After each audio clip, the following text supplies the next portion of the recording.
Monsieur Waters, vous avez la parole. Mr. Chairman, Excellencies, ladies and gentlemen, thank you very much for receiving me at this moment of solidarity and crisis. I'm a musician, not a diplomat, and so I shall not waste this precious opportunity on the niceties of protocol. However, I will say that you must all be suffering from listening fatigue to a certain extent. So while I've been sitting there listening as well, I've been editing my rather long speech down to a rather shorter speech, but I believe the full text will be available to anybody who cares to read it at the end of this meeting. I appear before you as a representative of the 4th Russell Tribunal on Palestine, and in that capacity I am representing global civil society. By way of preamble, I should say my remarks here today are not personal or driven by prejudice or malice. I'm looking only to shed some light on the predicament of a beleaguered people.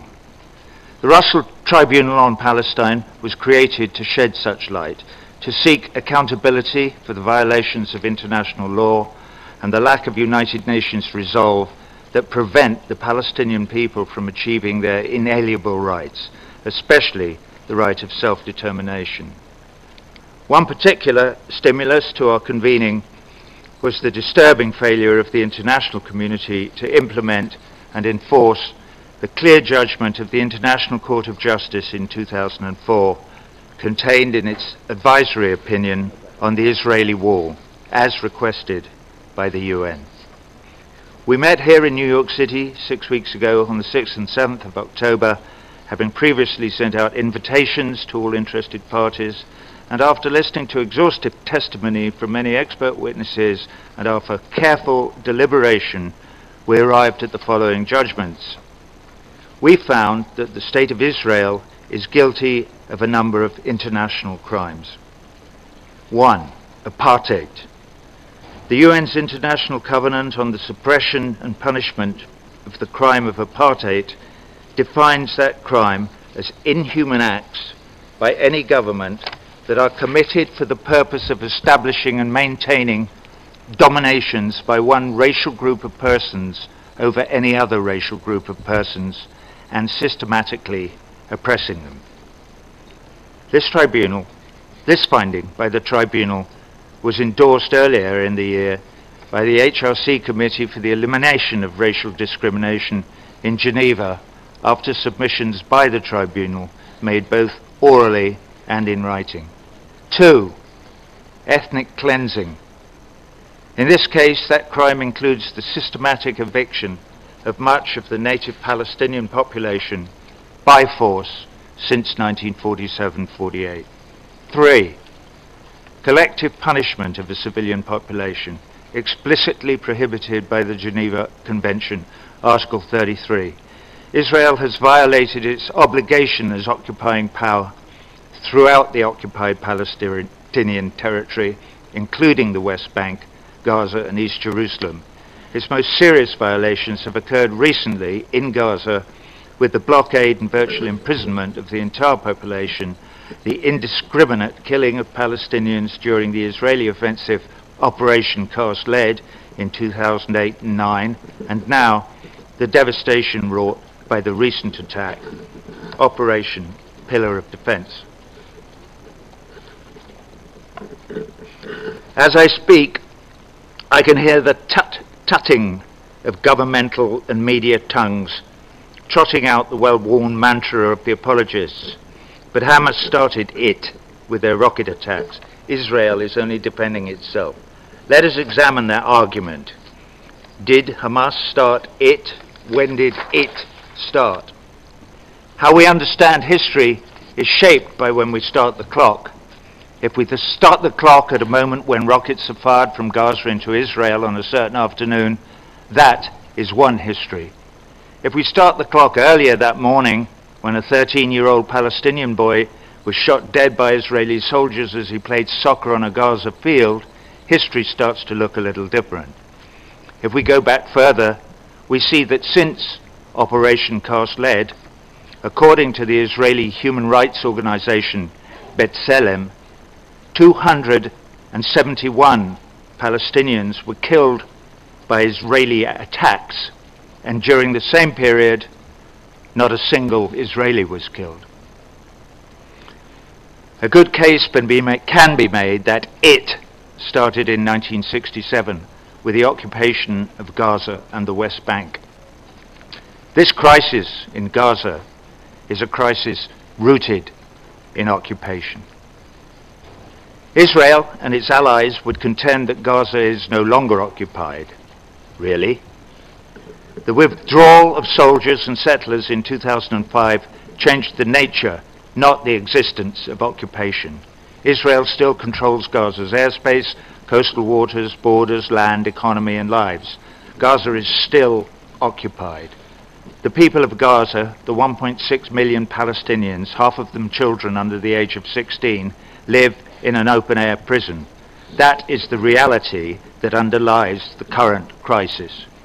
And until we not only understand that, but until you, Excellencies, your governments and your General Assembly take responsibility to end that occupation, we cannot even hope that the current crisis is over.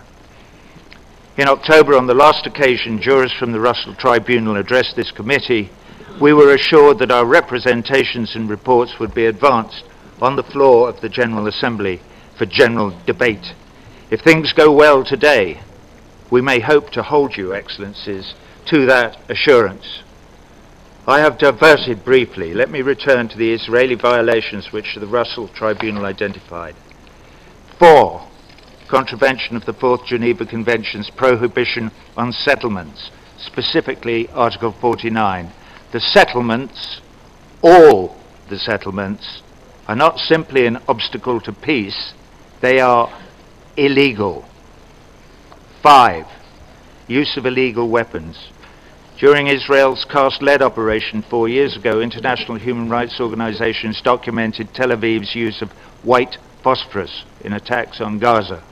Human Rights Watch found that, and I quote, Israel's repeated firing of white phosphorus shells over densely populated areas of Gaza during its recent military campaign was indiscriminate and is evidence of war crimes.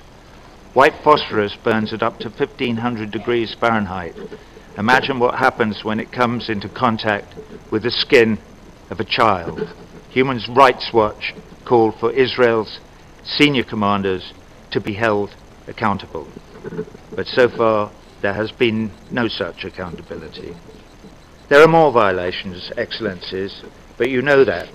Your resolutions trace the history of Israeli violations. You regret, you deplore, you even condemn the violations. But when have your resolutions been implemented? It is not enough to deplore, condemn. What we need is for the United Nations, for you, Excellencies, your governments and the General Assembly in which you serve, to take seriously your responsibility to protect Palestinians living under occupation and facing the daily violation of their inalienable rights of self-determination and equality. The will of we, the people of these United Nations, is that all our brothers and sisters should be free to live in self-determination, that the oppressed should be released from their burden by being given recourse to the law, and that the oppressors should be called to account by that same law. In 1981, I wrote a song called The Gunner's Dream.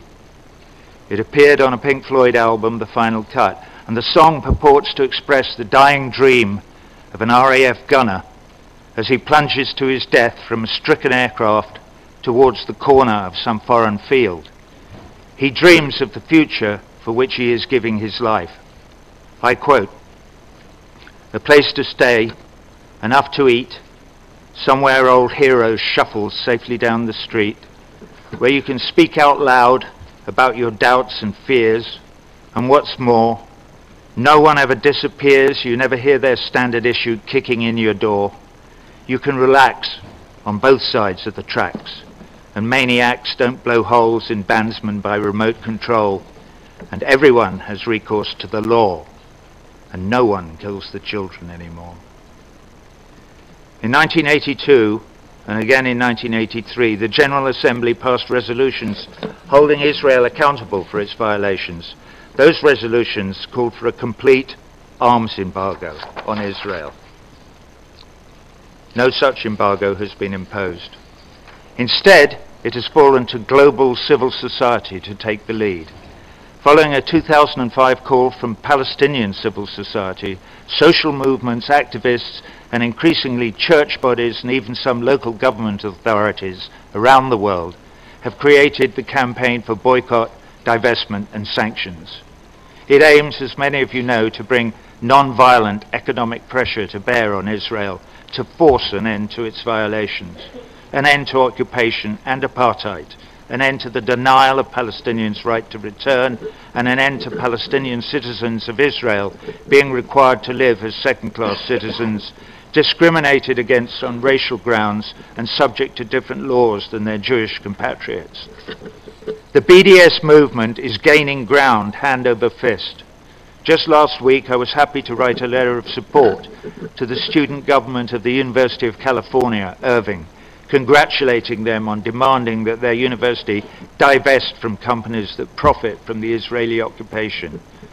Also, last summer, I was in Pittsburgh to witness the Presbyterian Churches of the United States of America General Assembly vote on a resolution to divest from Motorola, Caterpillar, and Hewlett-Packard. This would have been unthinkable 10 years ago. To quote the great Bob Dylan, the times, they are a-changing. Back to today. You, the members of the General Assembly, are about to have the opportunity to vote on changing Palestine's UN status to that of a non-member state status. Whilst not according full UK membership, it would provide UN recognition to Palestine as a state, and that would have the right to sign treaties, crucially, including the Rome Treaty, as a signatory to the International Criminal Court. This is a momentous occasion which was started here 13 months ago. It is one of those rare instances where you, Excellencies, can change the course and the face of history and at the same time reinforce one of the founding principles of the UN, the right to self-determination. The bid implicitly incorporates pre-67 borders, includes the integrity of East Jerusalem, an autonomous Gaza, and the refugee diaspora. It is momentous because there are already over 132 members who have recognized Palestine as a state, and more are appearing every day. And now, just this week, Hamas has lent its support. I urge you to consider 2 points. Firstly, please resist pressure from any powerful government to coerce you into defeating or delaying this issue. Sadly, there is a history of coercion in this hallowed place. No government, however rich or powerful, should be allowed to use its financial or military muscle to set UN policy by bullying other states on this or any other issue. Secondly, do not take the statehood vote as the end of fulfilling your obligations. General Assembly responsibility goes far beyond UN technicalities. It must include real protection for Palestinians under occupation and real accountability for violations of the law. You have the power you do not use.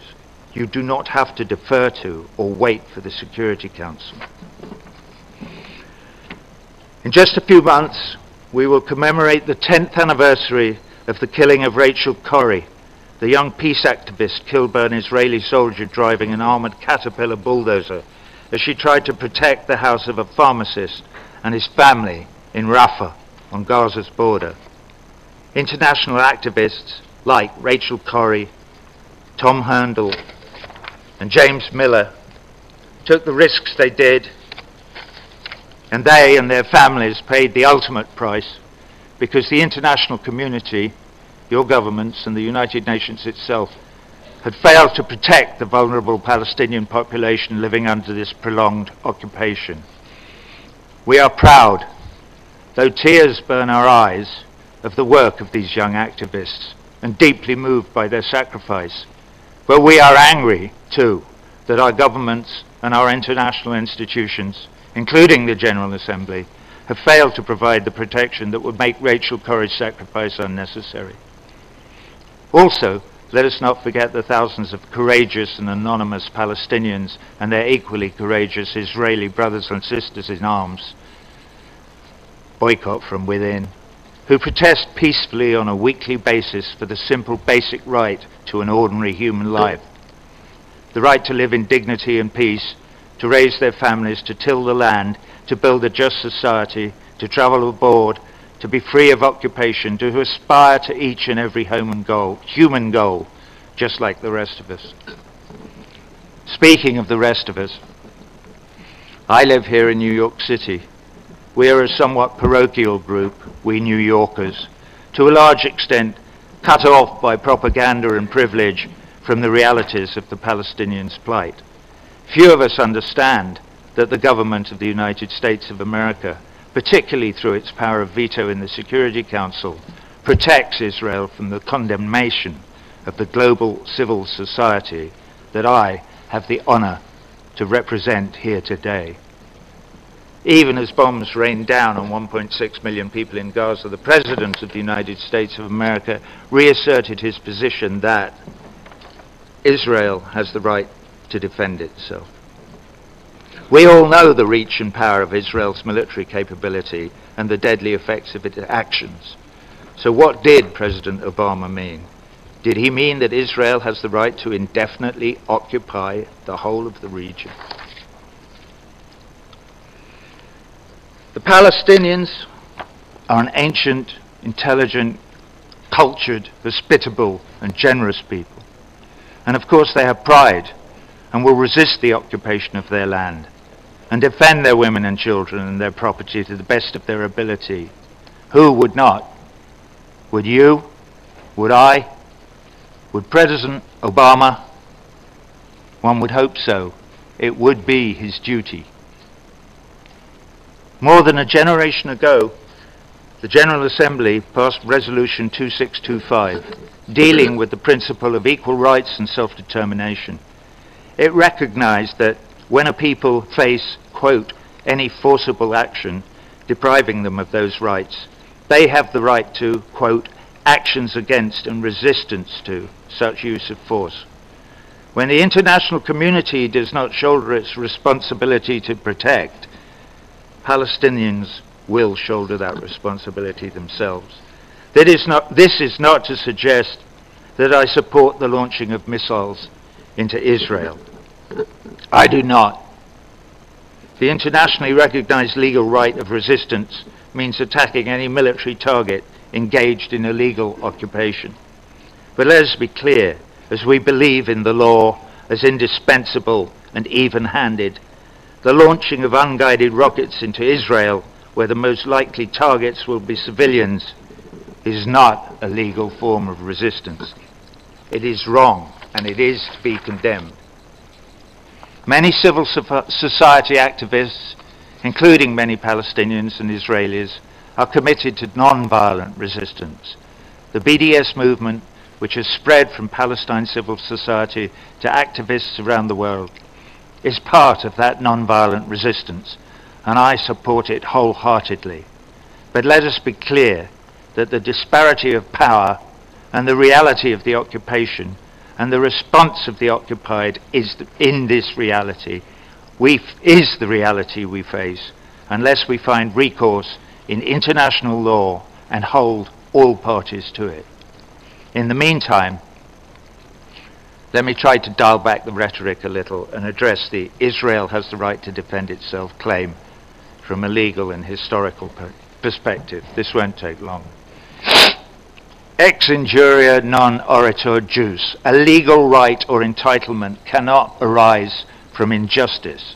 If we truly oppose all violence, whether by the occupier or violent resistance by the occupied, we must aim to end the root causes of violence. In this conflict, that means ending Israel's occupation, colonization, ethnic cleansing, and the denial of the right to self-determination and other inalienable rights that the Palestinian people is entitled to according to the UN Charter and other tenets of international law.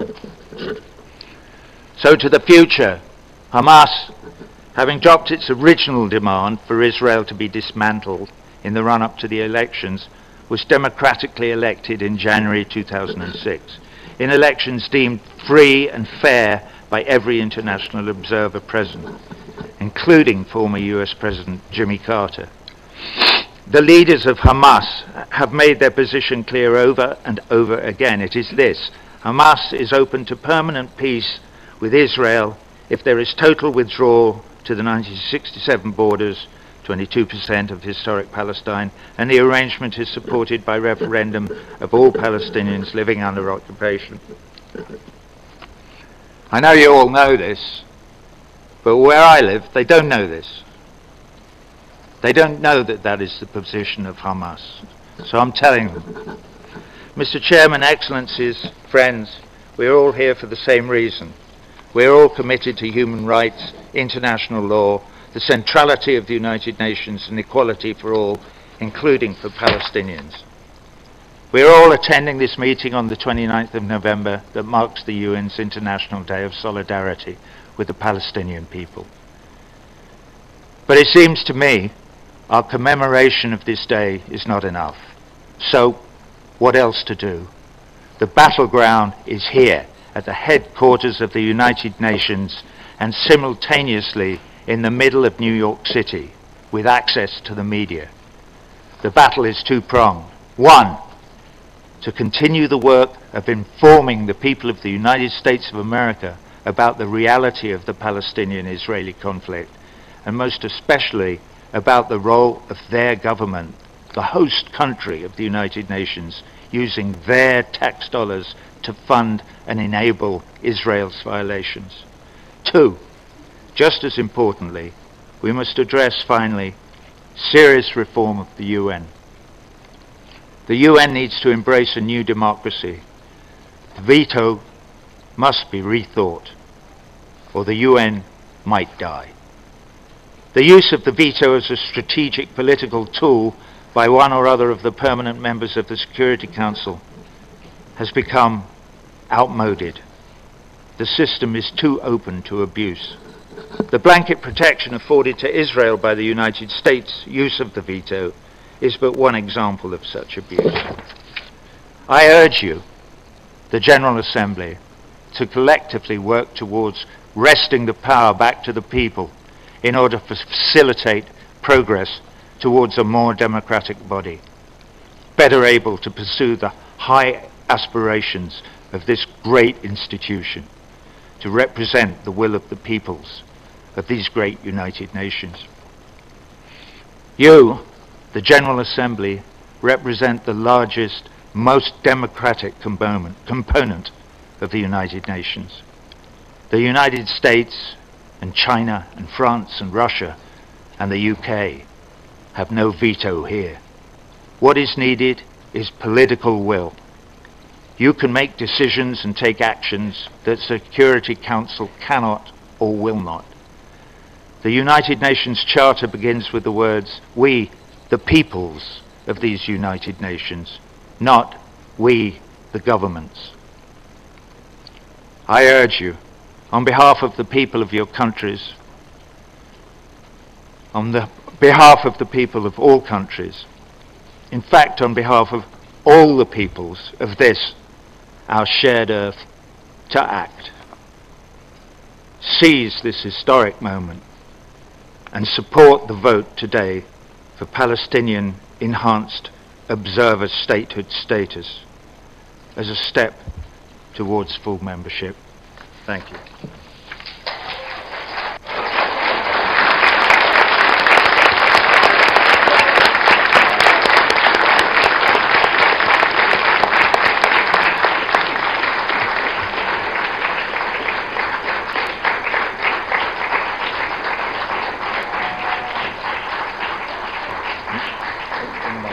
From many expert witnesses, and after careful deliberation we arrived at the following judgments. We found that the State of Israel is guilty of a number of international crimes. 1. Apartheid. The UN's International Covenant on the Suppression and Punishment of the Crime of Apartheid defines that crime as inhuman acts by any government that are committed for the purpose of establishing and maintaining dominations by one racial group of persons over any other racial group of persons and systematically oppressing them. This was speech, but I believe the full text will be available to anybody who cares to read it at the end of this meeting. I appear before you as a representative of the Fourth Russell Tribunal on Palestine, and in that capacity I am representing global civil society. By way of preamble, I should say my remarks here today are not personal or driven by prejudice or malice. I'm looking only to shed some light on the predicament of a beleaguered people. The Russell Tribunal on Palestine was created to shed such light, to seek accountability for the violations of international law and tribunal. This finding by the tribunal was endorsed earlier in the year by the HRC Committee for the Elimination of Racial Discrimination in Geneva after submissions by the tribunal made both orally and in writing. 2. Ethnic cleansing. In this case, that crime includes the systematic eviction of much of the native Palestinian population by force since 1947-48. 3. Collective punishment of the civilian population, explicitly prohibited by the Geneva Convention, Article 33. The lack of United Nations resolve that prevent the Palestinian people from achieving their inalienable rights, especially the right of self-determination. One particular stimulus to our convening was the disturbing failure of the international community to implement and enforce the clear judgment of the International Court of Justice in 2004, contained in its advisory opinion on the Israeli wall, as requested by the UN. We met here in New York City 6 weeks ago on the 6th and 7th of October, having previously sent out invitations to all interested parties, and after listening to exhaustive testimony. Monsieur Waters, vous avez la parole. Mr. Chairman, Excellencies, ladies and gentlemen, thank you very much for receiving me at this moment of solidarity and crisis. I'm a musician, not a diplomat, and so I shall not waste this precious opportunity on the niceties of protocol. However, I will say that you must all be suffering from listening fatigue to a certain extent. So while I've been sitting there listening as well, I've been editing my rather long speech down to a rather shorter